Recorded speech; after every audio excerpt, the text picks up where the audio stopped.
Parehong bumaba ang trust rating sina Pangulong Bongbong Marcos at Vice President Sara Duterte base sa bagong survey ng Pulse Asia.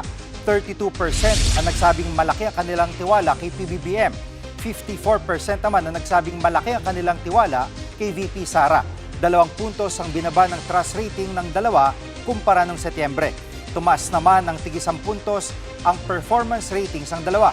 34% ang nagsabing aprobado nila ang performance sa Pangulo, habang 56% ang kay VP Sara.